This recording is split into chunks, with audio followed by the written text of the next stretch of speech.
On my lunch break I saw my husband with our neighbor inside my bathtub, so I locked them inside and called her husband to come over. There are specific moments in life that change you forever in the blink of an eye. They are these shattering instants where everything you thought you knew about your world crumbles right in front of your face, leaving you standing in the wreckage. Mine arrived on a completely ordinary Tuesday when I decided to drive home to pick up some paperwork I had foolishly left behind. Before I go any further with this story, I would love to know where you are watching from today. Please write your city or state in the comments below, because I absolutely love discovering how far these life-changing stories travel. My name is Josephine Bell, and I was a 34-year-old woman who truly believed she was living a perfect life. I had 8 years of marriage under my belt and a beautiful townhouse in a quiet subdivision just on the edge of the city. I had neighbors that I considered close friends. I worked as a claims adjuster for a major insurance company, and my routine was predictable, comfortable, and safe. That morning I had rushed out the door in a frenzy, just like I always did. Jackson Scott, my husband, stayed behind in his home office, which is what he had been doing for the last few months. Welcome to Greta's Stories, where I share new life stories every single day. If you subscribe and like my video, it really means the world to me. Now let us get back to the story that I am sure will keep you hooked until the very end. "I will see you tonight, honey," Jackson shouted to me from his study as I closed the front door. I never in a million years could have dreamed that those would be the last normal words spoken between us. What I was about to discover upon my return would not only destroy my marriage, but it would alter my entire sense of self forever. My life was like a well-oiled machine, precise, organized, and without surprises. Every morning at 6:30 I brewed the coffee while Jackson took his shower. We ate breakfast together while watching the morning news. I drove to work and he stayed in his makeshift office in our guest room. We lived in a 2-story house in a manicured cul-de-sac. I had chosen every piece of furniture, every paint color, and every decorative detail with almost obsessive care. It was my sanctuary, the place where I felt safest in the world. The neighbors were like family, especially Caroline Collins, who lived directly across the street with her husband Lincoln and their 2 small children. Caroline and I had become very close since they moved in 3 years ago. We drank coffee together on Sundays and borrowed ingredients from each other while cooking dinner. I watered her flowers when they went on vacation. I trusted her completely. I trusted Jackson completely. I trusted my life completely. That blind trust would turn out to be my greatest mistake and paradoxically my greatest gift. That morning there was something different in the air, but I could not put my finger on exactly what it was. Jackson seemed more nervous than usual during breakfast. He was constantly checking his phone, and when I asked him if everything was okay, he just gave me evasive answers. I drove to the office with a strange knot in my stomach. All morning while I was processing insurance policies, I could not shake this feeling of unrest. I called Jackson to see if we should grab lunch together, but his line was busy. As I was sorting through some files, I realized I had left important documents at home, documents that I absolutely needed for an afternoon meeting. I had no choice but to drive back to get them. I told my boss I needed to step out for an hour to handle a personal matter. The drive from the office to my house took barely 15 minutes. I thought I would just run inside, grab the papers, maybe grab a quick bite with Jackson, and then head back to work. Life has a cruel way of laughing at our simplest plans. When I pulled up to the house, the first thing I noticed was Caroline's car parked in my driveway. That is strange, I thought, because she always parked in front of her own house directly across the street. I unlocked the front door with my key, and the silence hit me immediately. The house was too quiet for 2 people to be inside. Jackson always listened to music when he worked. And if Caroline was visiting, I would expect to hear laughter or conversation. "Jackson," I called out from the hallway. No one answered. I walked into the kitchen thinking maybe they were in the backyard, but there was no sign of them. Their shoes were not in the hallway, which was customary when Caroline visited. The breakfast dishes were still in the sink, exactly how I had left them that morning. Then I heard something that made the blood freeze in my veins. It was the sound of running water in the master bathroom, our bathroom that I had shared with Jackson for 8 years. My first instinct was to think Jackson was just taking a shower, but something did not fit. Where was Caroline? Why was her car here if she was not? The questions multiplied in my mind as I climbed the stairs, unaware that every step was bringing me closer to the moment that would divide my life into a before and an after. I walked upstairs with my heart racing, trying to find a logical explanation. Maybe Caroline had come over to borrow something and Jackson offered her our bathroom because hers was broken. Maybe there was an emergency and she needed to shower for some reason I could not comprehend. My mind clung desperately to any explanation that would keep my happy world intact. I walked down the hall to our bedroom. The door was cracked open and the sound of the water was louder, but now I could hear something else. Voices, quiet, whispering, intimate voices. My hand shook as I approached the door. Part of my brain screamed at me to stop, to turn around and go back to the office, to pretend I had never been here. Do not open that door, because deep down I knew that what I would find on the other side would change everything forever. But the other part of me, the part that needed to know the truth no matter how much it hurt, pushed me forward. I placed my hand on the bathroom door, took a deep breath and pushed it open gently with a movement that seemed to happen in slow motion. What I saw on the other side of that door was not just a betrayal, it was the death of the woman I had been up until that moment. There is no possible preparation for the moment your reality dissolves completely. There is no manual that teaches you how to react when you catch the two people you trusted most abusing that trust in the most intimate way possible. There they were, Jackson and Caroline, in my bathtub, in my house, in my sanctuary. Their bodies were intertwined, completely cut off from the outside world, lost in their own bubble of deceit. The water ran over them as they kissed with a passion I had not seen from Jackson in years. His hands roamed over her body with a familiarity that could only mean one thing. This was not the first time. For a moment I was paralyzed. My brain refused to process what my eyes were seeing. It was like I was watching a movie. Something that could not be real, that could not be happening in my life. But then Caroline opened her eyes and saw me standing in the doorway. Her face shifted in a split second from lust to pure horror. Jackson followed her gaze, and when he saw me he froze. "Josephine," he muttered, as if saying my name could magically undo what had just been revealed. In that moment something broke inside me, but it was not what I expected. It was not my heart that broke. It was the chains of the submissive and trusting woman I had been until then. I did not scream, I did not cry, I did not collapse like they probably expected. A strange, almost supernatural calm took possession of me. It was as if I had stepped out of my own body and was watching the scene from above, completely detached from the emotions I was supposed to feel. "Stay exactly where you are," I said with a voice I did not recognize as my own. It was cold, controlled, and powerful. Jackson tried to climb out of the tub. "Josephine, wait, I can explain." "Do not move," I repeated, and something in my tone made him stop immediately. I closed the bathroom door with a decisive movement, and without hesitating for a second I turned the key in the lock. The click of the lock echoed like a gunshot through the silence.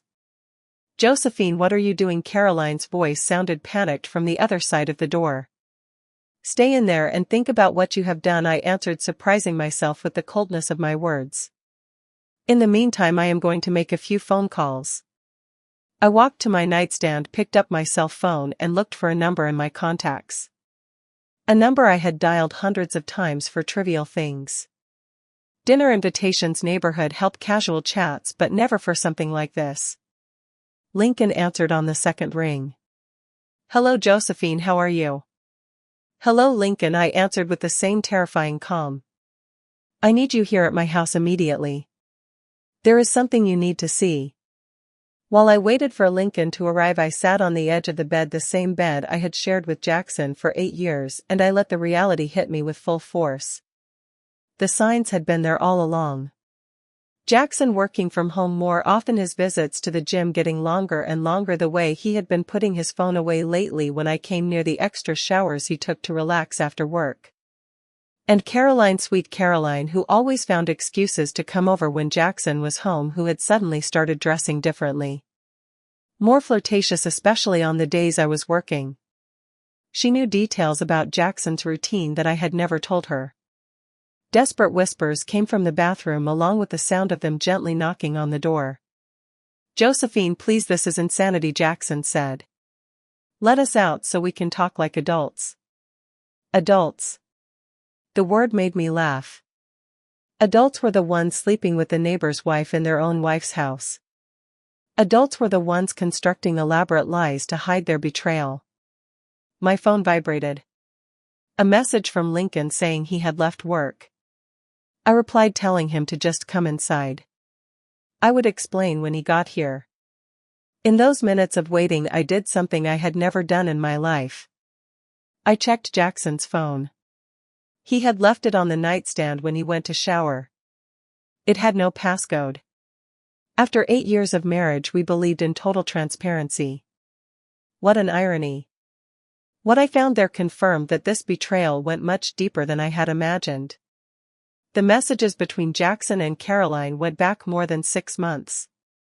6 months full of "Good morning, beautiful, and I cannot stop thinking about you."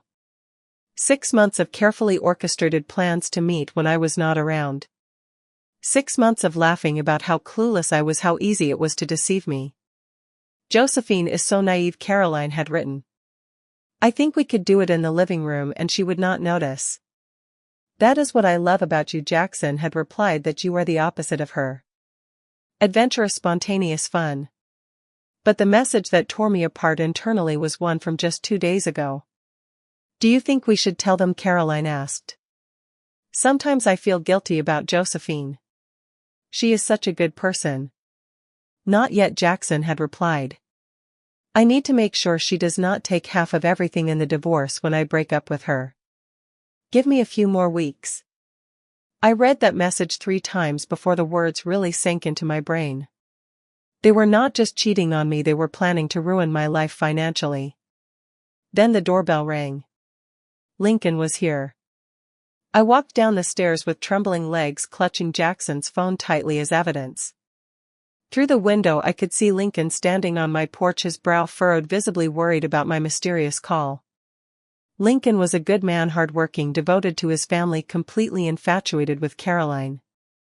I had seen him with his children, carrying them when they got hurt, staying up at night when they were sick. He deserved the truth just as much as I needed to know it. I opened the door and saw him standing there in his work uniform as a plant mechanic. He had probably run from some job site to see what emergency I had. His eyes showed genuine concern. "Josephine, what is going on? You sounded very serious on the phone.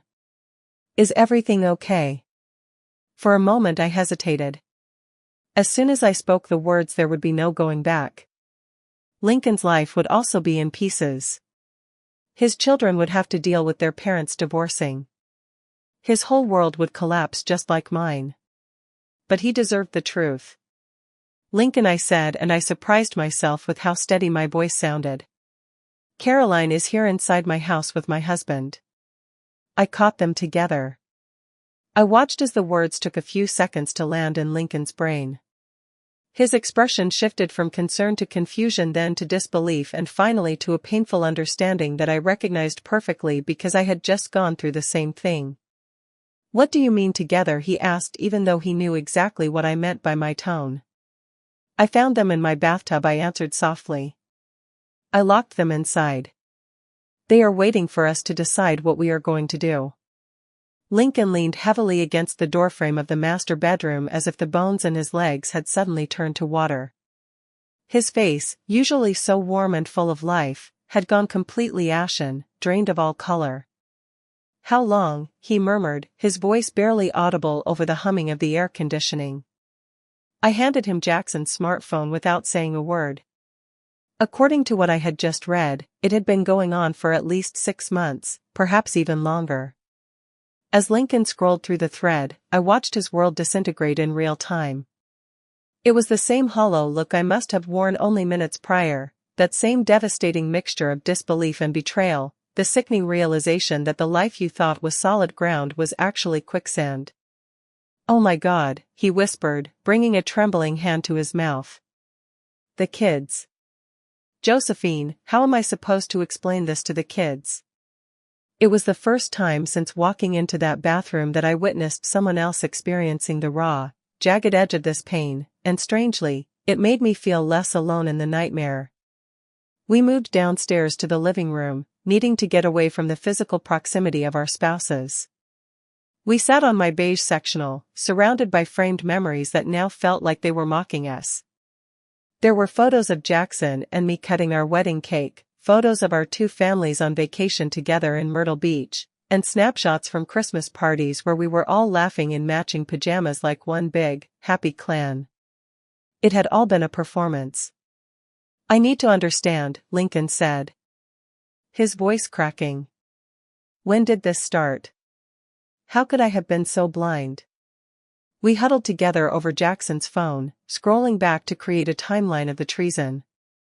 The first romantic exchange had happened the night of a dinner party right here in this house. I remembered that evening perfectly because we had laughed until our sides hurt. We had played spades and finished 3 bottles of wine. Apparently, after Lincoln and I had gone to sleep, Jackson had walked Caroline back to her house, and that was where the line was crossed. A kiss on her front porch while her children slept upstairs and her husband trusted her completely. The messages revealed a sordid map of their infidelity. There were meetups in cheap motels off the interstate during my work hours, quick encounters in Caroline's SUV in secluded park-and-ride lots, and even trysts in my own home on days when I had all-day executive meetings. Look at this, Lincoln said, pointing to a timestamp with a shaking finger. Last Saturday. I took the boys to the zoo because Caroline said she had a migraine. I felt a wave of nausea. That same Saturday, Jackson told me he was going to play pickup basketball at the gym with the guys. He came home sweating and exhausted. I thought he had been exercising, but they had perfected the art of deception. They had synchronized their lies, provided each other with bulletproof alibis, and woven a web of deceit so intricate it would have impressed a professional con artist. But what cut the deepest wasn't the physical details. It was the calculation. Jackson had been coldly plotting how to leave me with absolutely nothing. He had been researching divorce loopholes in our state, looking up how to hide assets in cryptocurrency accounts, and asking his lawyer buddies for strategies to protect his 401k in case of a split. Then we found something that shifted the atmosphere in the room from sad to terrifying. Among the most recent texts, we discovered that Jackson and Caroline weren't just planning their respective divorces. They were planning to merge their lives. I found the perfect townhouse, Caroline had written. 3 bedrooms, so the boys can visit. It is in the catchment area for the magnet school, just in case we decide to fight for full custody later. Perfect, Jackson had replied. As soon as I am free of Josephine and you drop Lincoln, we can start our real life. No more secrets. No more lies. Lincoln read that message out loud, his voice dripping with a bitterness that seemed to slice through the air. No more lies, he repeated, staring at the wall. After 6 months of nothing but lies, they want to build a relationship on truth. It got worse. It turned out Caroline had been feeding Jackson intimate details about Lincoln. Things only a wife should know. She told him about Lincoln's insecurities at work, his anxiety about providing for the family, and even private moments of vulnerability in their bedroom. Jackson had mocked Lincoln in the texts, using the information Caroline provided to make himself feel superior. She's using you, I said softly to Lincoln. They are using us both as punchlines to their private jokes. In that moment, something shifted in Lincoln's eyes. The grief hardened into cold resolve. You know what, he said, standing up from my sofa. It is time we go upstairs and have a conversation. We stayed seated for just a second longer. Michael and Josephine, 2 victims of the same crime, bonded by a trauma we never asked for. It was strange how suffering could forge an instant connection between 2 people who, until an hour ago, were just polite neighbors who waved at the mailbox. You know what hurts the most, Lincoln said, staring at a photo of our 4 families grilling in the backyard. It isn't just that she cheated. It is that she made me an accomplice without me knowing. Every time I let her come over here because she said Josephine needed company. Every time I watched the kids so she could help you with a project. Every time I let you cook dinner for the four of us, thinking we were friends. I was facilitating my own betrayal. I understood exactly what he meant. I had been an accomplice too. Every time I worked overtime so Jackson could relax at home. Every time I defended Caroline when Lincoln complained she was going out too much. Every time I celebrated how lucky I was to have such wonderful neighbors. It is not our fault, I said, saying it as much for myself as for him. We operated with integrity. They chose to betray us. Lincoln nodded slowly. But now, we get to choose how we respond. He was right. This was our moment to decide who we would be in the wreckage. We climbed the stairs together, side by side, united by a grim determination I had never felt before. For the first time all day, I didn't feel like a victim. I felt like a woman who had just discovered her spine. As we reached the hallway, the sounds coming from the master bathroom had changed. It was no longer desperate, hushed whispering. It was a full-blown argument. "This is your fault," Caroline hissed through the wood. "You promised me she never came home for lunch on Tuesdays." "My fault," Jackson shot back, his voice rising. "You were the one who insisted on coming over today. We could have waited until tonight like usual." "I am sick of waiting," Caroline screamed. "I am sick of cheap motels and rushing around. You said you would have had the papers ready by now." Lincoln and I looked at each other. Even now, trapped and exposed, they were turning on each other instead of taking responsibility. Jackson yelled from inside, "Josephine, I know you are out there. Please. We can settle this in a civilized manner. Let us out and we can talk like mature adults." Lincoln stepped up to the door, his shadow falling across the wood. "Jackson," he said, his voice deeper and more terrifying than I had ever heard it. "This is Lincoln. I think you and my wife have some explaining to do."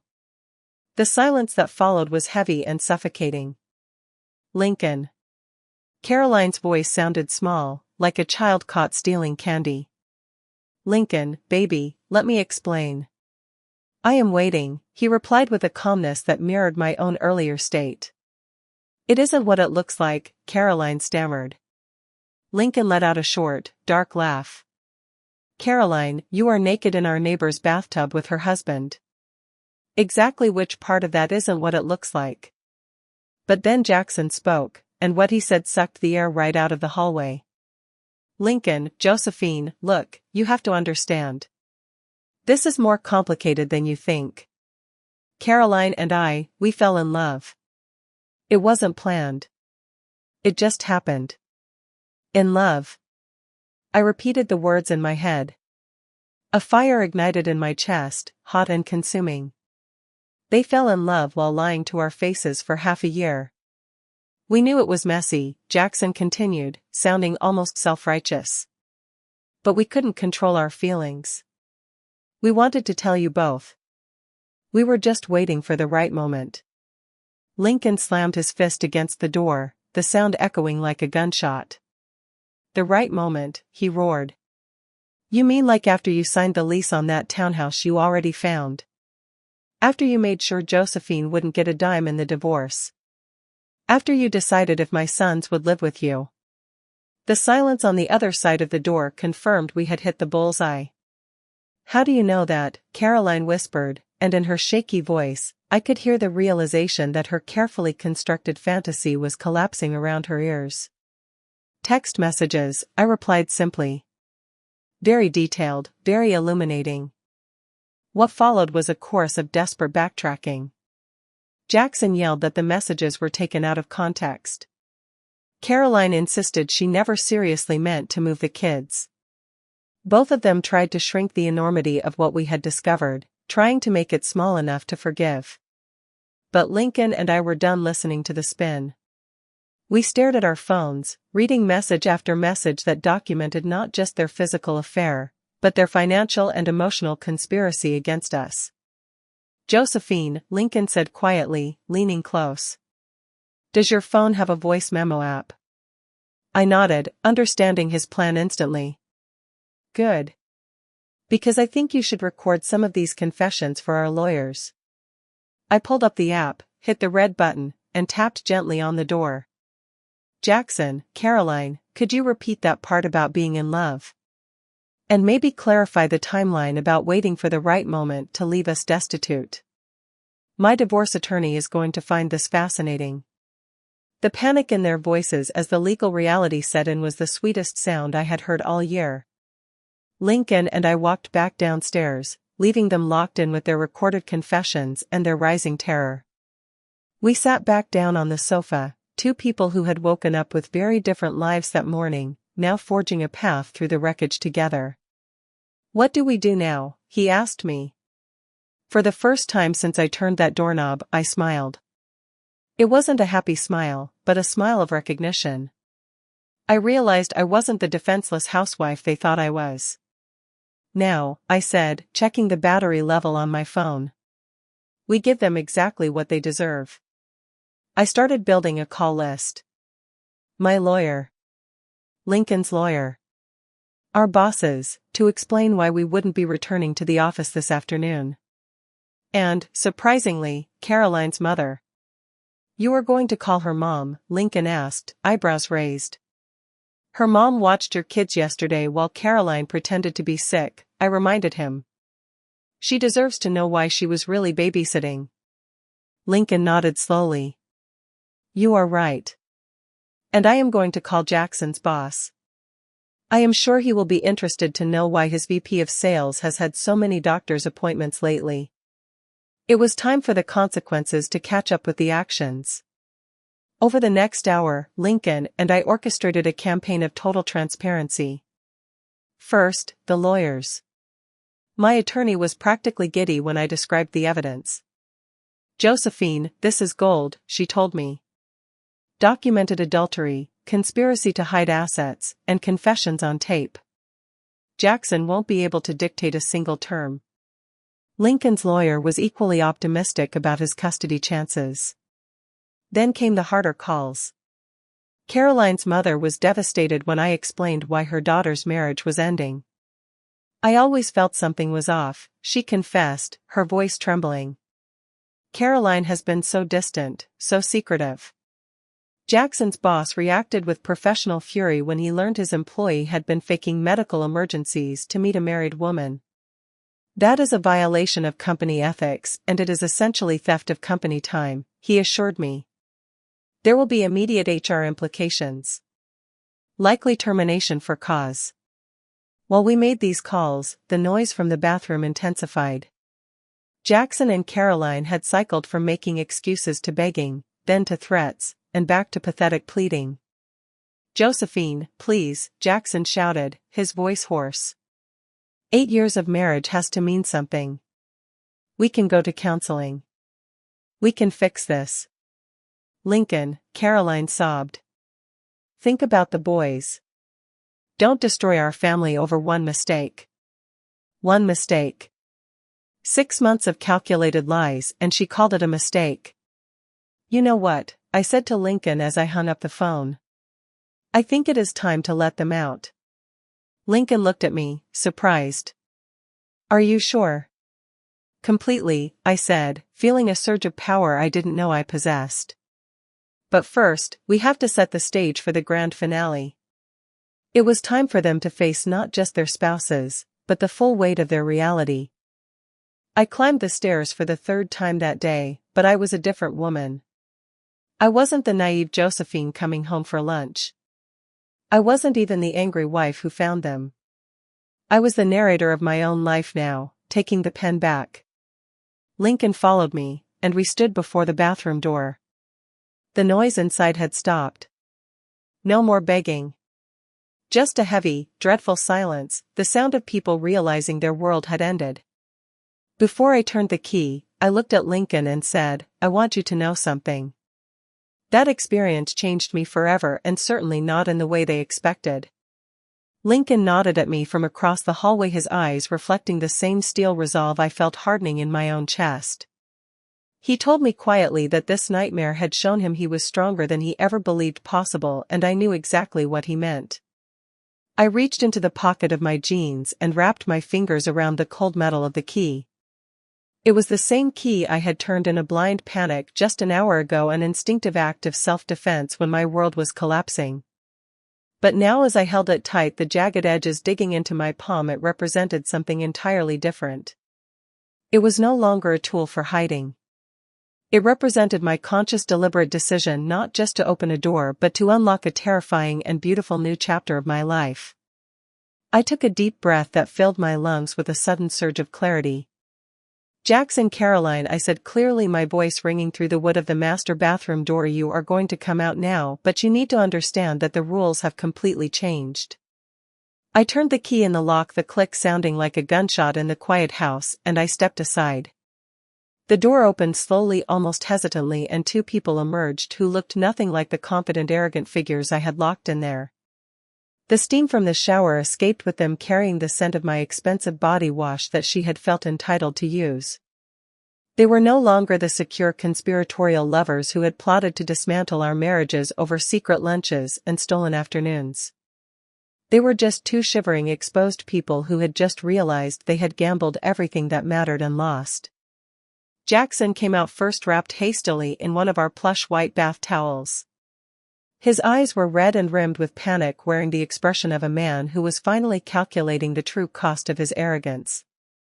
Caroline followed him, clutching a matching towel around her chest, trembling violently. She was shaking not just from the damp cold of the air conditioning hitting her skin, but from the crushing realization that her life as she knew it was effectively over. Jackson reached his hand out toward me, a reflex of 8 years of intimacy, but I recoiled as if he were made of fire. "Do not touch me," I said. My voice was calm, dangerously calm, a tone I had never heard come out of my own throat before. "You have absolutely no right to ever touch me again." Lincoln stood beside me, a towering pillar of judgment. Caroline tried to speak, her voice cracking. "Lincoln, honey, please just let me explain." Lincoln raised a hand, stopping her before she could spin another web. "There is nothing to explain, Caroline," he said, his voice flat and devoid of the warmth she was used to. "You have already explained everything very clearly in your text messages. You explained it in your coordinated plans to move in together. You explained it in the way you laughed about how clueless Josephine and I were. We had seen them naked in every sense of the word. We had seen them physically exposed in my bathtub, but more importantly, we had seen them emotionally naked in their begging and morally naked in their pathetic excuses. They held no power over us anymore because they held no mystery. The secrets that had fueled their affair were now the ammunition for their destruction." "Sit down," I ordered, pointing to the edge of the king-sized bed that Jackson and I had shared for nearly a decade. "Sit down, because you are going to listen to exactly what is going to happen next." They sat on the edge of the mattress like scolded school children, and for the first time in 8 years of marriage, Jackson did not argue with me. He did not question my authority or try to gaslight me into thinking I was overreacting. He was finally listening, but it was far too late for it to matter. First, I began pacing slowly in front of them, watching them shrink under my gaze. "You will both get dressed and you will leave my house immediately.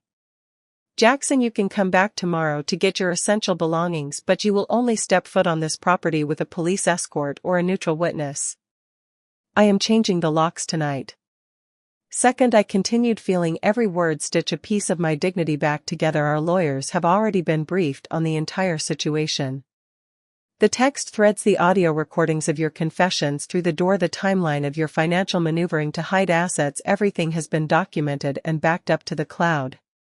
Jackson, your little fantasy of leaving me with nothing during the divorce has just turned into your legal nightmare." I watched the color drain from his face, leaving him looking pale and sickly.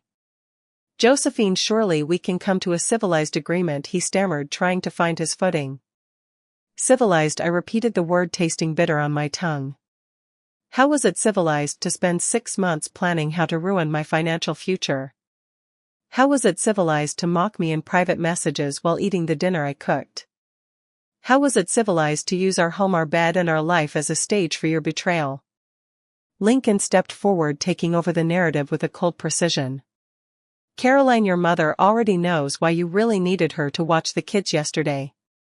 Your boss knows why you have been leaving work early so often to meet him. And the children will know that their father fought to keep this family together while their mother decided to burn it down. You cannot tell my children, Caroline protested, a sound of desperate panic rising in her throat.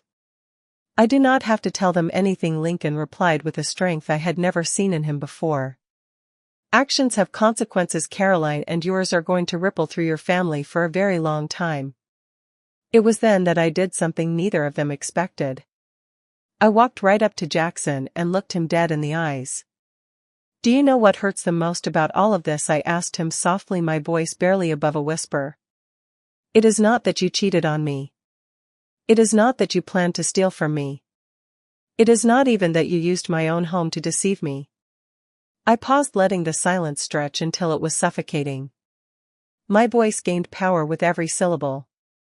What hurts the most is that you completely underestimated who I am. Jackson looked at me confused, blinking rapidly. For 8 years you treated me like I was weak, like I was stupid, like I was incapable of standing up for myself. Your entire plan hinged on me being the pathetic, oblivious wife you thought you married. But I was never that woman, Jackson. I just needed something to wake me up. I turned my head to look at Caroline, who was staring at the floor. And you, Caroline, you called yourself my friend while you plotted to destroy my life. You laughed at my innocence while I opened my home and my heart to you. You thought I was too dumb to notice the signs. But here I am standing tall, and you are the ones who have lost everything. The transformation was complete. I was no longer the woman I had been that morning, the one who worried about making the perfect pot roast. I was someone entirely new, someone who had found her voice, her spine, and her ability to stare betrayal in the face and emerge victorious. Now, I said with a finality that sliced through the air, I want you to get dressed, leave my house, and never come back. Your story together started with lies, and it is ending with consequences. My story is just beginning. Lincoln turned to Caroline. You have 1 hour to pack a bag of essentials and leave our house too. The lawyers will handle the rest. It was the most powerful moment of our lives. When they finally shuffled out the front door looking small and defeated, Lincoln and I stood alone in my living room, surrounded by the debris of what our family lives had been. But strangely, I did not feel devastation. I felt a soaring sense of liberation. How do you feel? Lincoln asked me, turning to face me. I thought about the question for a long moment, listening to the silence of the house. I feel like I have been reborn, I answered honestly, as if I had been sleepwalking for years and finally just woke up. Lincoln smiled, a genuine tired smile. Me too. It is strange, isn't it? We should be on the floor crying, but I feel stronger than I have in years. He was right. The betrayal, as agonizing as it was, had been the catalyst we needed to discover who we really were. We were not the idealized, foolish versions our spouses had created in their heads, but capable, resilient people. That evening, after Lincoln went home to face his own challenges, I sat alone in my house. But I did not feel lonely, I felt free. I walked through every room, reclaiming my space, my sanctuary, my life. This house would no longer be the scene of a crime. It would be the place where a woman found her strength and decided to rewrite her history. The months that followed were a period of total reconstruction. The divorce was actually easier and faster than I had feared. Thanks to the mountain of evidence Jackson had so generously provided in his text messages, he had no leverage. He could not take a dime more than he was entitled to, and he lost the ability to hide assets, which resulted in a very favorable settlement for me. But the most important victory was not legal or financial, it was personal. Every day that passed without Jackson was a day I rediscovered who I was, without the constant, subtle criticism of a man who had spent years diminishing my worth. I went back to school in a way. I signed up for abstract painting classes that I had always wanted to take, but Jackson had called a waste of time and money. I traveled alone, taking a road trip up the California coast just to watch the ocean. I made new friends who knew me as the strong, independent woman I had become, not the submissive wife I used to be. Lincoln and I maintained a special friendship bonded by the shared experience of discovering our power in our darkest moment. He flourished after his divorce too, finding time to be the father his children needed without the complications of a toxic marriage. 1 year after that Tuesday, the day I started calling the awakening, I ran into Jackson at the grocery store. He looked older, tired and worn down. His relationship with Caroline had not survived the guilt, the shame and the financial ruin brought on by their own actions. "Josephine," he said, stopping his cart near the produce section, "I wanted to tell you that I am sorry for everything." I looked at him and realized with a jolt that I felt nothing. No anger, no love, no hate. Just indifference. "I know," I answered, realizing it was true. "But I do not need your apology, Jackson. Your betrayal gave me the greatest gift you could have ever given me. It showed me who I really am." Today, as I share this story with you, 2 years have passed since that Tuesday that changed everything. My house has been completely renovated, not just physically with new paint and furniture, but energetically. It is now truly my sanctuary, filled with art I have created, books that inspire me, and memories of adventures I took on my own. The betrayal did not define me. My response to the betrayal defined me. I have learned that sometimes the most devastating moments of our lives are actually the most liberating. Sometimes our world has to fall apart so we can realize that we have the power to build a new and better one. Not all endings are happy in the traditional sense. My marriage ended, my trust was abused, and my life was turned upside down. But I found something much more valuable. I found myself. To every woman listening to this who feels lost in her own life, who feels invisible or unappreciated, who believes she does not have the strength to change her situation, I want to tell you this. Your strength is there waiting for you. It just needs the right moment to wake up. My story is not about revenge, it is about rebirth. It is about discovering that sometimes when we think we have lost everything, we are actually on the verge of gaining everything. The betrayal gave me my freedom, and my freedom gave me my true life. If this story touched your heart, or if it made you reflect on your own inner strength, then it has served its purpose. Because every woman deserves to know that she is more powerful than she believes. It has been a true pleasure to have you here and to be able to share my journey with you. If you enjoyed my story, please show your support by liking this video and subscribing to my channel. Let's see how strong our community can grow. Feel free to write in the comments what city you are listening from and what time it is there. I am always so curious to see where all you wonderful people are tuning in from. If you want to support me further, you can also check the link in the description. On my channel, I share new life stories every single day just for you. Right now, 2 of my most popular stories are appearing on your screen, so you can keep listening right away. Take care of yourselves. My name is Elise Warren, and I thought my family loved me, until they stole everything my grandfather left for me. He raised me when my parents were too busy. He taught me how to work with my hands, how to keep promises, how to stay kind even when the world wasn't. When he passed, they said there was nothing left. Just a casual shrug from my uncle, a forced smile from my mother, and a fake sympathy card from my brother that read, "Sorry it didn't work out." Grandpa must have changed his mind. I wanted to believe them, but I knew better. They were lying. The inheritance was supposed to change my life. Instead, it vanished overnight. No answers, no records, just silence. I tried asking questions. I tried calling lawyers. I even dug through probate court filings myself. Nothing. They closed every door. For 6 months, I lived in a 1-bedroom apartment, over a diner kitchen, listening to the clatter of plates at 2 a.m., wondering if I'd imagined the whole thing. Then, one morning, someone knocked on my door. He wore a gray suit, carried a leather briefcase, and said 6 words that changed everything, "Miss Warren. I'm the executor of the real will." What he told me next, it broke everything wide open. And by the end of this story, the people who betrayed me would wish they'd never touched what was mine. The day they read the will, I showed up in black slacks and a pressed shirt. Everyone else dressed like they were headed to brunch. My cousin Mitchell was laughing in the corner, phone in hand. His fiancée nudged him. "If it's what we think it is, we could go lakefront." Aunt Renee had a champagne bottle half visible in her tote. Even my brother, who barely spoke to Grandpa, looked smug. And my mother, she didn't look at me once.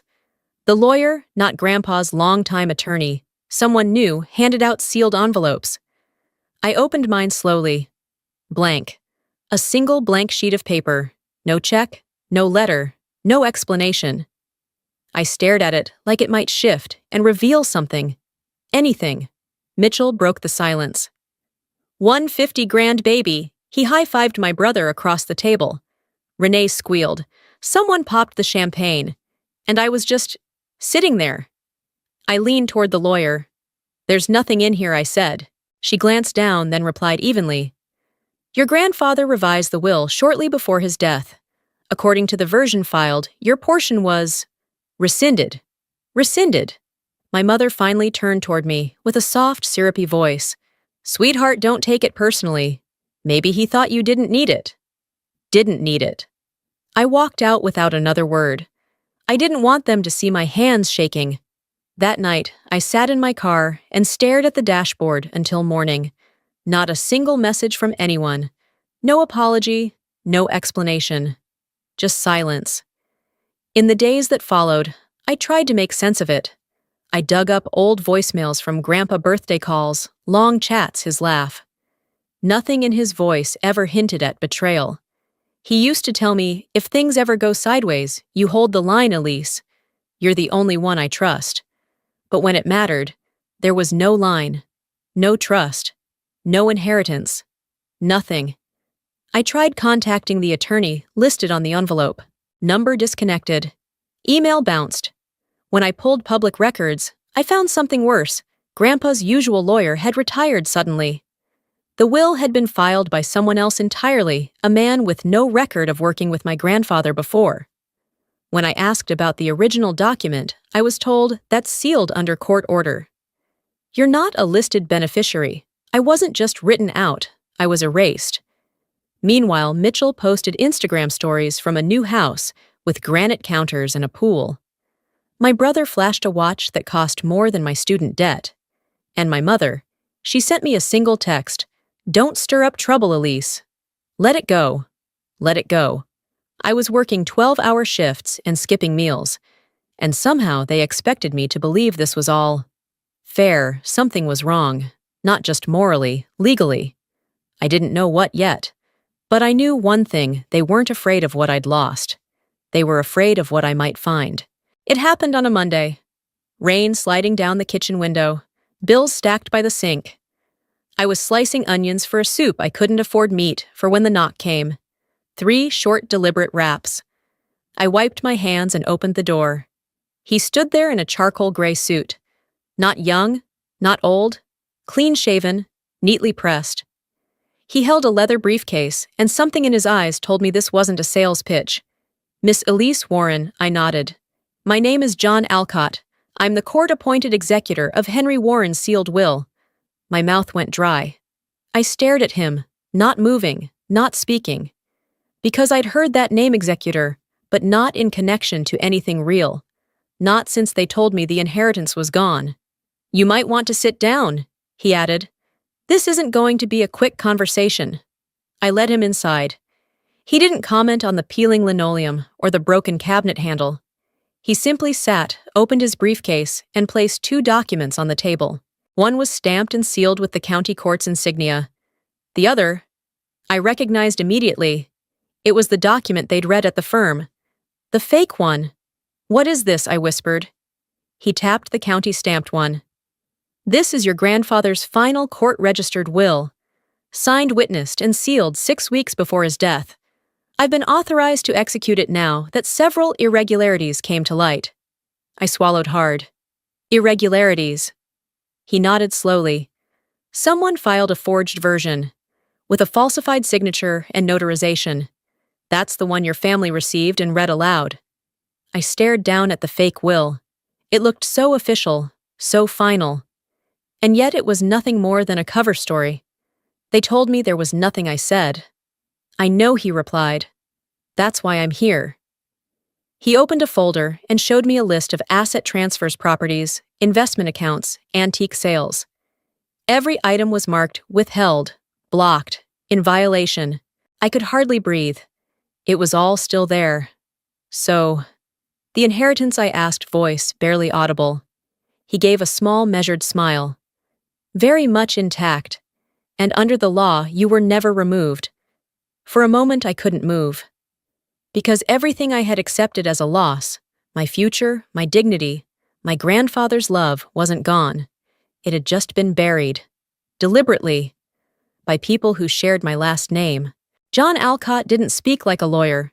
He spoke like someone used to being ignored until the last moment, and then turning everything upside down. He laid out the timeline like a puzzle already solved. 6 weeks before my grandfather died, he had filed a sealed will through a private court channel, a method used when beneficiaries are likely to face harassment or intimidation. Your grandfather knew someone would try to alter his intentions, John said, so he made sure the truth couldn't be tampered with. In that sealed will, I was left 42% of the estate. 42. It wasn't just money. It was land, stock, a house, and a family trust account tied to wartime patents I didn't even know he owned. The rest had been divided between my cousins, a small donation to a veterans relief fund, and one final clause: Elise Warren shall inherit the controlling stake in Warren Antiques and Holdings. I blinked. The antique business had been sold off, I thought. Liquidated. No, John corrected. It was listed as liquidated in a falsified document. But your grandfather never signed those transfer papers. That signature was copied. Poorly. He handed me a photograph. It was a copy of a notary stamp, the same stamp used on the forged will.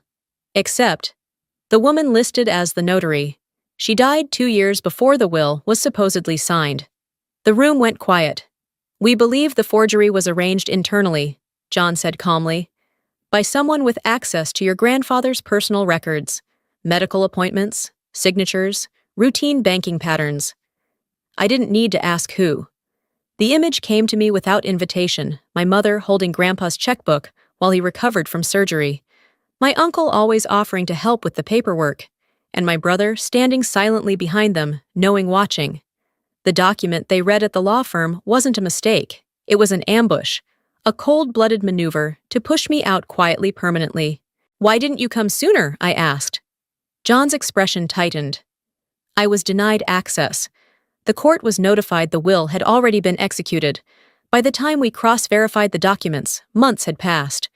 But now that the fraud has been identified, he slid over a sealed envelope. This is your formal reinstatement. You are the primary beneficiary, Elise. And I've already filed a motion to freeze all transferred assets pending full review. Everything stopped in that moment. The yacht Mitchell bragged about, the Iceland vacation my aunt took to grieve my brother's $90,000 crypto venture, all of it stolen on borrowed time. I sat there in silence, not triumphant, not angry. Just hollow. Because you grow up thinking betrayal will come like a scream. But sometimes it walks in wearing your family's perfume, smiles with your mother's face, and calls you sweetheart as it empties your future. John stood up to leave. They'll be notified within 48 hours, he said. Expect noise. I asked quietly, what happens if they deny it? He paused at the door. Then we go to court. And this time, they won't be the ones holding the microphone. The notice from the court went out on a Thursday. By Friday morning, my phone wouldn't stop buzzing. Mitchell left 12 voicemails, most of them incoherent. His voice cracked between outrage and panic, like someone watching their house catch fire with all the doors locked. Aunt Renee sent a long, rambling text. It started with, "We didn't know," shifted into, "It wasn't our decision," and ended with, "Don't do anything you'll regret." And my mother, she didn't call, she came in person. She stood on my porch, holding a thermos and wearing pearls, her hands trembling just enough to look human. Her smile was the same one she used to wear at PTA meetings, polished, performative, and meaningless.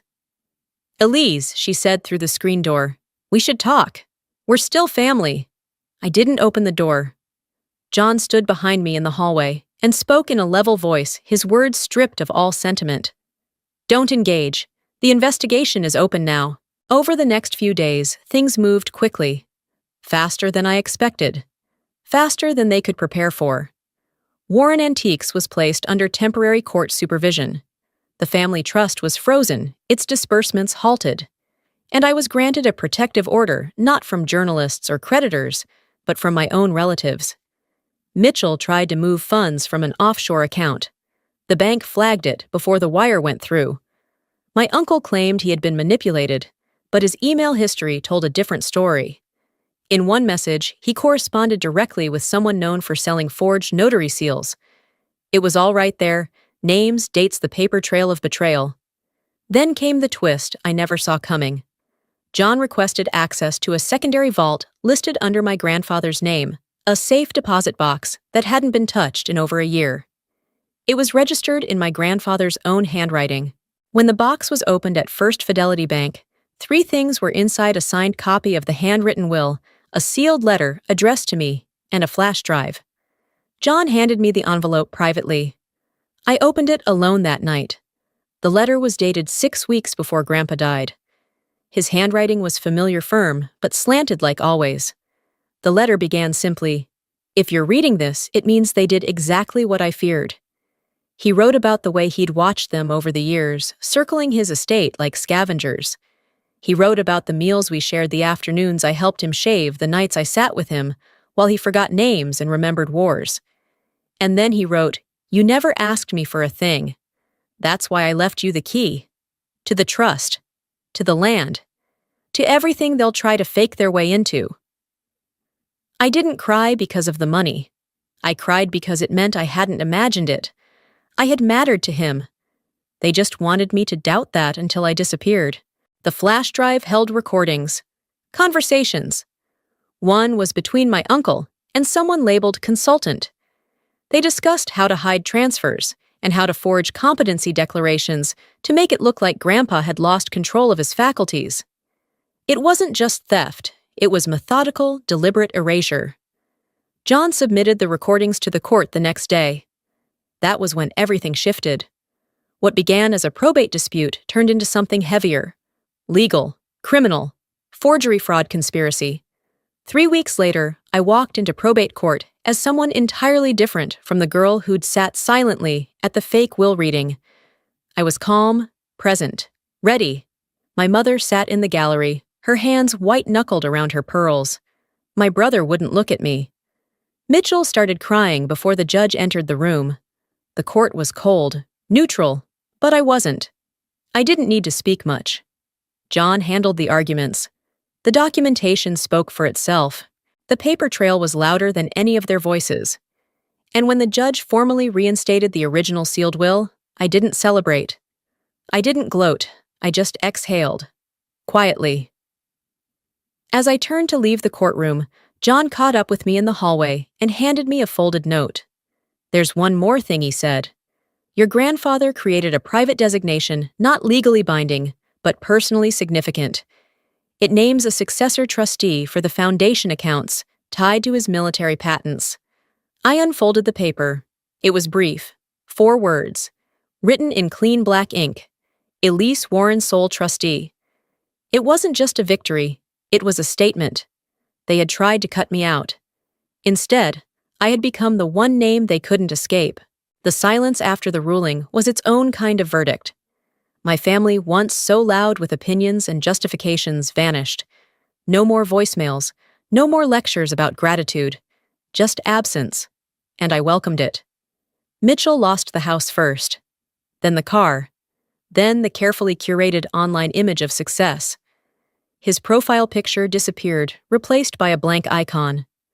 Aunt Renee was removed from 2 nonprofit boards within days of the fraud becoming public. Her name, once printed on charity brochures, stopped showing up entirely. My uncle's law license was suspended pending investigation into fiduciary misconduct. He issued a statement about being misled, but no one bought it. The email said otherwise. And my mother. She never apologized, not once. She sent a final message, short and bitter. "I hope you're satisfied," it read. As if telling the truth had made me cruel. But I wasn't satisfied. Not exactly. I was exhausted. I had spent nearly a year clawing through sealed doors and quiet lies. What I felt now wasn't triumph. It was stillness, like the first breath after surfacing from deep water. Once the court transferred control of the trust, I drove out to the land my grandfather left me. 42 acres untouched since childhood. I hadn't been back in years, but everything felt familiar. The narrow trail, the pine trees leaning slightly east, the hollow thud of my boots on the old wooden steps of the cabin. Inside, dust coated everything, but the silence was comforting. There was a photo on the mantel, me at 8 hair-tangled, holding a fishing rod beaming like I belonged. I sat down in his old chair and let myself remember the version of life that made sense. Not the boardrooms, not the probate filings, but the quiet mornings when he taught me how to hold a compass and draw maps in the dirt. I didn't cry for what they'd taken. I cried for what I'd nearly forgotten that I had mattered, that someone had seen me as worth protecting, that all along I wasn't crazy for sensing the coldness beneath their smiles. That evening, I locked the cabin and put the key in my pocket, not out of fear that anyone would steal what was inside, but because I finally understood what it meant to hold something no one else could touch. Not money, not property, memory, legacy, choice. I didn't return their calls. I didn't respond to reporters. I didn't answer when distant relatives suddenly remembered my number. They wanted access. I wanted peace. And I kept the one promise I made to myself the night John Alcott first knocked on my door. I would move forward. But not with them. Justice didn't come with applause. There was no dramatic outburst in court, no tearful confession, no final scene where they admitted they were wrong. It came quietly. Through legal filings, through signed orders, through the silence that followed when the truth settled in and no one had anywhere left to run. After everything was finalized, I didn't go looking for revenge. I didn't want it. What would I do with their apologies now, when every lie had already cost me time, energy, and something harder to name the part of me that once believed they could still change? What I needed wasn't revenge. It was recovery, dignity, truth I didn't have to beg for. For a while, I stayed on the land, repaired what needed fixing, cleaned out the cabin. I read my grandfather's journal's notes from a man who saw through the people closest to him, but still chose to hope anyway. That was his flaw, or maybe his strength. It made me think about what I inherited beyond assets or documents. I inherited a warning. That trust should be earned, not assumed. That silence can be just as violent as a slap. And that family, real family, is not defined by blood, but by behavior. I also learned that standing alone doesn't mean you're lost. Sometimes it means you're the only one not lying to yourself. For years I played along, smiled at holidays, nodded through backhanded compliments. Let myself believe that loyalty meant staying quiet while others rewrote the truth. But silence is not loyalty. Silence is complicity. And I don't owe anyone my silence anymore. What happened in court wasn't just a legal correction. It was a line in the sand. They stepped over it. I didn't. I never went back to the house where my mother used to keep my childhood photos in a box marked later. I never responded to the cousins who suddenly remembered my birthday once the trust was redistributed. I didn't block them. I didn't fight them. I just disappeared from their story. Because the one I'm writing now doesn't have space for people who needed me small to feel big. I sit on the cabin porch sometimes and wonder if they tell themselves a different version now. One where I was cruel. One where I stole what was rightfully theirs. But I don't worry about it. Not anymore. The truth has its own gravity. It doesn't need me to defend it. And if there's one thing I've learned through all of this, it's this: you can survive betrayal. You can rebuild from broken trust. And sometimes the most powerful thing you'll ever do is walk away without burning anything down. They lied, forged, and manipulated, and in the end, they lost the one thing they were so desperate to control: their place in my life. I didn't win by destroying them. I won by refusing to be like them. And that will always be enough. Thank you for listening to this story until the end. Hopefully every moment in the story has touched your heart, brought you some reflection, some emotion, and hope. Thank you for taking the time to experience it with us, and hope that each next story will always accompany you on your life journey.